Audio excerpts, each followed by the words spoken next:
साथियों नमस्कार। आज हम प्रश्नावली 1.1 के प्रश्न करेंगे और इस प्रश्नावली को समझने से पहले इससे पहले की जो वीडियो है यानी इम्पॉर्टेंट पॉइंट्स की जो वीडियो है पहले आप वो देख लेना, आपको वो प्लेलिस्ट में मिल जाएगी। और अभी तक वीडियो को लाइक नहीं किया है तो पहले वीडियो को लाइक करना है, उसके बाद में ही वीडियो देखना है आपको, है ना। तो देखो यहाँ पर पहला प्रश्न क्या है। पहला प्रश्न है, क्या शून्य एक परिमेय संख्या है? यानी जो शून्य है वो परिमेय संख्या है क्या, वो बताना आपको। क्या इसे आप p बटा क्यू के रूप में लिख सकते हैं जहां p और q पूर्णांक है और q जीरो नहीं है। ठीक है, तो देखो परिमेय संख्या क्या होती है, वे संख्या जिसे हम p बटा क्यू के रूप में लिख सकते हैं उसी को हम क्या कहेंगे, परिमेय संख्या कहेंगे। और जीरो को हम p बटा क्यू के रूप में लिख सकते हैं, इसलिए ये क्या है, एक परिमेय संख्या है। तो हमारा उत्तर क्या होगा, उत्तर होगा हाँ,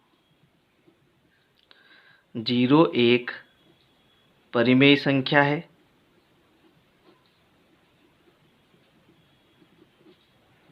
अब क्यों है, क्योंकि इसे p बट्टा क्यू के रूप में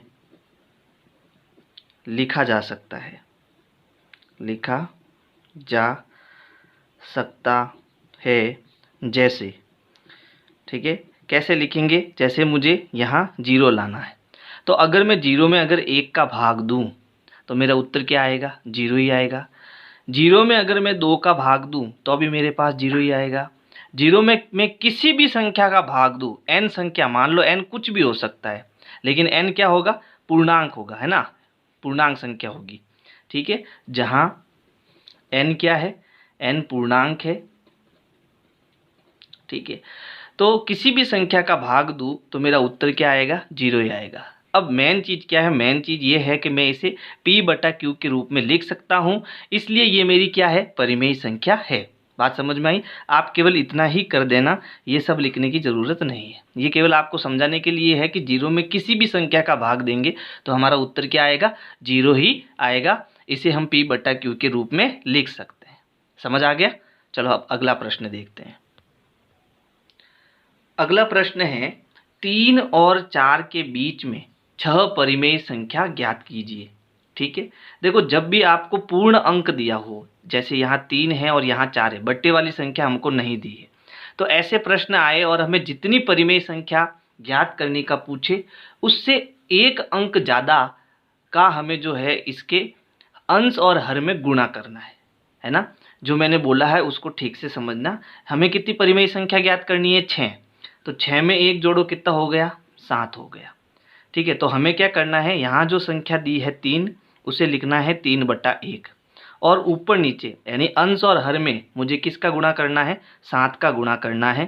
क्योंकि ऐसा हम करेंगे तो वो 3 का 3 ही रहेगा, इसकी तुल्य भिन्न बन जाएगी, है ना। और अगली संख्या कितनी क्या थी, 4, तो 4 बटा 1 लिख दो और ऊपर नीचे किसका गुणा कर दो, 7 का गुणा कर दो। ऐसा करने पर क्या होगा, 7 का 3 से गुणा हो जाएगा, 7 त्रिया 21 बट्टा 7 एकम 7, और यहाँ हो जाएगा 7 चौक 28 बट्टा 7 एकम 7। अब इन दोनों के बीच में ये है कितना, ये 3 ही है, लेकिन मैंने इसको तुल्य भिन्न में बदल दिया। क्यों बदल दिया, क्योंकि मुझे इसके बीच में 6 परिमेय संख्या ज्ञात करनी है, इसलिए हमें ऐसा करना पड़ेगा। अब हमें क्या करना है, 21 बट्टा 7 और 28 बट्टा 7 के बीच में 6 परिमेय संख्या लिखनी है। तो देखो 21 के बाद क्या आता है, 22 आता है, नीचे आप बट्टा 7 लिख दो। ठीक है, 22 बट्टा 7, 23 बट्टा 7, 24 बट्टा 7, फिर उसके बाद 25 बट्टा 7, 26 बट्टा 7, है ना, और 27 बट्टा 7, और वापस कितना आ जाएगा, 28 बट्टा 7 आ जाएगा।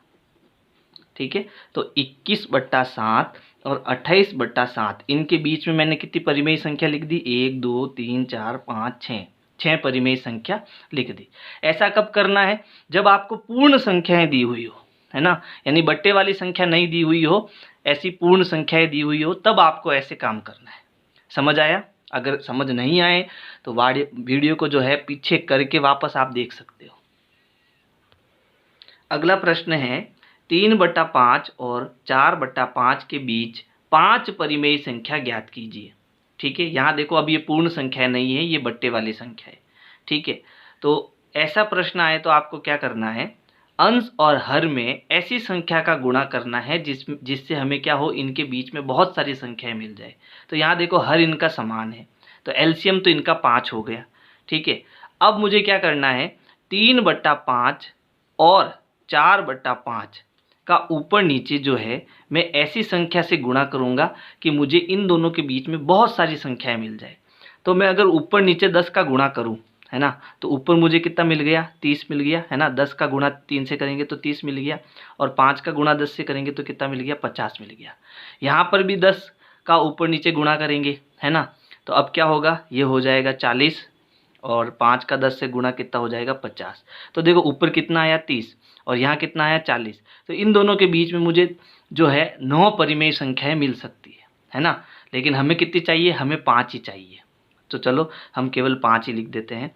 पहली संख्या कितनी है, 30/50 है। 30 के बाद क्या आता है, 31/50, 32/50, 33/50, 34/50 और 35/50। तो कितनी हुई, 1 2 3 4 5। तो 36/50 अब हमें लिखने की ज़रूरत नहीं। अब हम सीधी क्या लिख देते हैं, 40/50। तो हमने क्या करा, 3/5 और 4/5 के बीच में 5 परिमेय संख्याओं को ज्ञात कर लिया। समझ आया? अगर प्रश्न समझ में आ रहा है तो वीडियो को लाइक करते रहो और अपने दोस्तों को शेयर करते रहो। प्रश्न संख्या 4 है, नीचे दिए गए कथन सत्य है या असत्य, कारण के साथ अपने उत्तर दीजिए, है ना। यानी ये जो कथन है वो सत्य है या असत्य, वो हमें कारण सहित बताना है। तो यहाँ पर देखो पहला क्या है, पहला है प्रत्येक प्राकृत संख्या एक पूर्ण संख्या होती है। तो ये कथन हमारा क्या हो जाएगा, सत्य हो जाएगा। देखो ये कथन आपको पूरा सही तरीके से कब समझ में आएगा, जब आप इम्पोर्टेंट पॉइंट वाली वीडियोस देखोगे, है ना। तो पहले वो वीडियो देख लेना, इसके बाद ये प्रश्नावली मिलाना, आपको सब चीज़ समझ में आएगी। ठीक है, तो देखो ये कथन सत्य क्यों है, इसका कारण बता देते हैं। ये कथन सत्य है क्योंकि देखो प्रत्येक पूर्ण संख्या में आपको प्राकृत संख्या मिल जाएगी। देखो प्राकृत संख्या क्या होती है, वे संख्या जो 1 से प्रारंभ होकर अनंत तक चलती रहती है ना, वो हमारी क्या होती है, प्राकृत संख्या होती है। और पूर्ण संख्या क्या होती है, जो पूर्ण संख्या है वो कहाँ से प्रारंभ होती है, 0 से प्रारंभ होती है और अनंत तक चलती है। ठीक है, तो ये कह रहा है क्या प्रत्येक प्राकृत संख्या पूर्ण संख्या होती है क्या। तो क्योंकि प्राकृत संख्या की सारी चीजें जो है पूर्ण संख्या में आपको मिल रही है, इसलिए ये कथन हमारा सत्य होगा कि प्रत्येक प्राकृत संख्या क्या है, पूर्ण संख्या है। अब इसका उत्तर कारण सहित बताना है, तो कारण क्या लिखेंगे, यह कथन सत्य है क्योंकि पूर्ण संख्याओं के संग्रह में, पूर्ण संख्याओं के संग्रह में, संग्रह मतलब समूह, यानी ये जो पूरा समूह है ना, 0 से लगाकर अनंत तक ये संख्या होती है, तो ये जो पूरा संग्रह है, ये इसमें जो है प्राकृत संख्या भी आपको मिल जाती है, इसलिए ये हमारा कथन क्या हो जाएगा, सत्य हो जाएगा। तो यह कथन सत्य है क्योंकि पूर्ण संख्याओं के संग्रह में प्रत्येक प्राकृत संख्या होती है। ठीक है, तो ये कारण सहित इसका उत्तर हो जाएगा। अगला प्रश्न देखो, अगला प्रश्न क्या है, प्रत्येक पूर्णांक एक पूर्ण संख्या होती है क्या। तो ये कथन जो है हमारा क्या हो जाएगा, असत्य हो जाएगा। अब क्यों हो जाएगा इसको समझो। पूर्णांक संख्या क्या होती है, पूर्णांक संख्या जब पूर्ण संख्याओं के साथ, यानी ये जो संख्या है 0 1 2 और ये अनंत तक चलती है ना, तो ये जो संख्या है इसके साथ जब हम ऋणात्मक संख्या भी ले लेते हैं, जैसे -1 -2 -3, और ये भी अनंत तक चलती रहती है, तो जो संग्रह बनता है उसे हम क्या कहते हैं, पूर्णांक संख्या कहते हैं, है ना। तो अब ये कह रहा है कि क्या प्रत्येक पूर्णांक एक पूर्ण संख्या है क्या। तो आप कहोगे सर 0 से लगाकर 1 2 3 प्लस की जो ये संख्याएं हैं ये तो हमें पूर्ण में मिल जाएगी, लेकिन ये ऋणात्मक वाली संख्याएं हमें पूर्ण में नहीं मिलेगी, इसलिए ये कथन हमारा क्या होगा, असत्य होगा। तो अब इसे हम कारण क्या लिखना है कि क्योंकि पूर्ण संख्याओं के संग्रह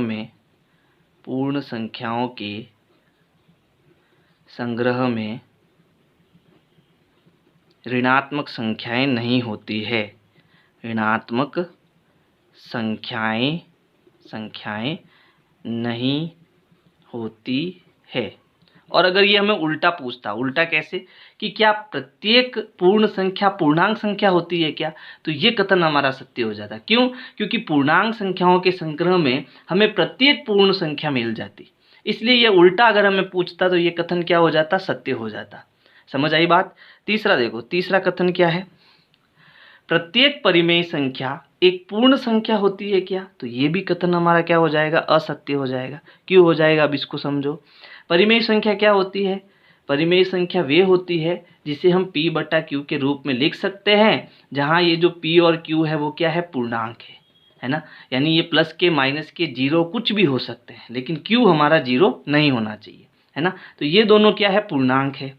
और ये कह रहा है कि क्या प्रत्येक परिमेय संख्या एक पूर्ण संख्या हो सकती है, नहीं हो सकती। ठीक है, क्योंकि पूर्ण संख्याओं के संग्रह में ऋणात्मक संख्याएं नहीं होती है।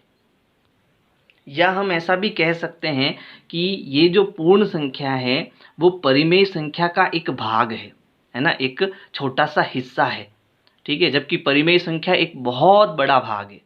ठीक है, तो ये भी कारण हम दे सकते हैं, क्योंकि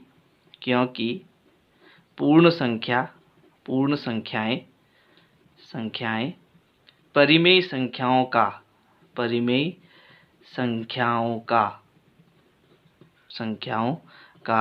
एक भाग है, एक छोटा सा भाग है ना। तो ये कारण भी हम दे सकते हैं। तो इसका स्क्रीनशॉट ले लो फटाफट। और अगर मेरी वीडियो आपको पसंद आई है तो लाइक करो, सब्सक्राइब करो, शेयर करो, कमेंट करो। Thank you. विनय क्लासेज की प्लेलिस्ट के लिए आपको YouTube के सर्च में जाना है, ऊपर लिखना है विनय क्लासेज और सर्च करना है। इसमें आपको मेरा चैनल दिखाई देगा, चैनल में आपको जाना है। इसके बाद में यहाँ पर देखो होम, वीडियोज़ और प्लेलिस्ट का ऑप्शन है। तो इस प्रकार से आप मेरी प्लेलिस्ट पा सकते हैं।